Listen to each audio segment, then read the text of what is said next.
Hey y'all. Today we're going to focus on a man named Billie Lee Maynard. He is considered a missing person. Billie Lee Maynard went missing on September the 11th in 1987. He was last seen at a beach in Weaverville, California. Now, Weaverville is in the county of Trinity, and according to Wikipedia, the population of Weaverville was 3,600 when the census was taken in 2010. I researched and I even called the Chamber of Commerce in that area, and there's no beach in Weaverville. There's a lake close by, but there's no beach.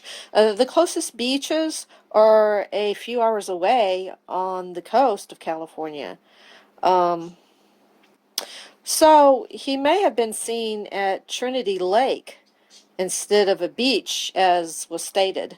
If he was at a beach, it wasn't in Weaverville, so it would have been on the coast of California. And y'all know there's a few beaches on the coast of California. So anyway, um, I'm a little confused about that, but let's just say it's Trinity Lake because, like I said, there's not any beach anywhere near Weaverville. I think the person at the Chamber of Commerce told me that the closest beach was maybe about 3 hours away.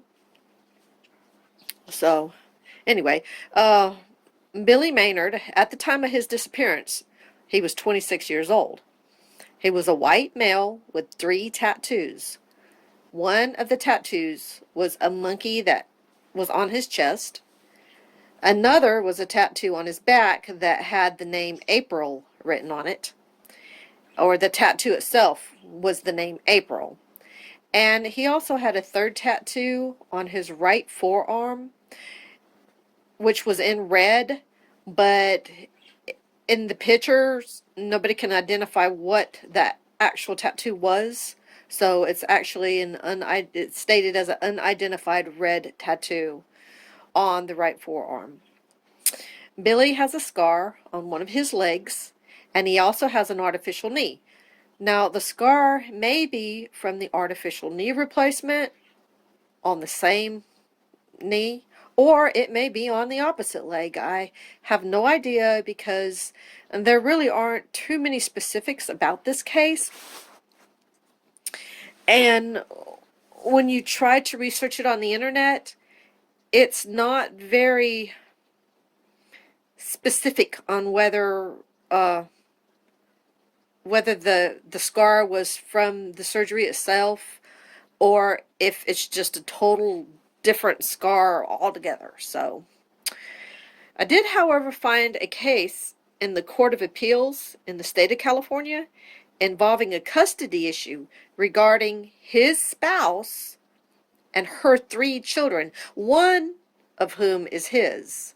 The other 2 are hers, I suppose, from a previous relationship.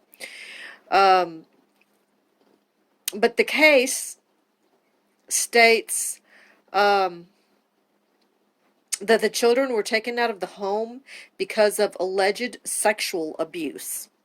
It does not state who allegedly committed this abuse, but if you look at the dates, there are only a few days from that date when Billy went missing. So, now, how strange is that? I will leave the link at the bottom so you can read it yourself. You can make your own assumptions if you want to. Not making any assumptions. I'm just stating that it's just mighty odd that that case was within a few days of his disappearance. Please, if you have seen this man, call your local police agency or call the California State Patrol or any other law enforcement agency and report it. If this man is wanted, then he needs to be found. And if he's not wanted, he still needs to be found. Everyone has a family. Not all families are ideal, but there's always someone who is concerned. A family member or a friend, whichever the case may be, They would like to have some light shed on it, I'm sure. They want to know what happened because when a person goes missing, you can never really rest easy when you don't know what actually happened to them. I wish that I had more photos and more information about this man, but there's not really any more to find. I have looked on the internet and this guy just doesn't even have dental records. Uh, I don't know if he even ever went to a dentist.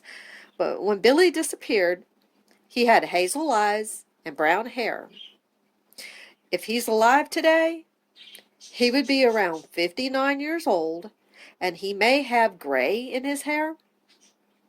Again, if you've seen Billy anywhere around Trinity Lake or even at a beach on the coast of California on September 11th, 1987, no matter how insignificant you think this is, or the information that you've just seen him and you just think it's not important, it may be very important.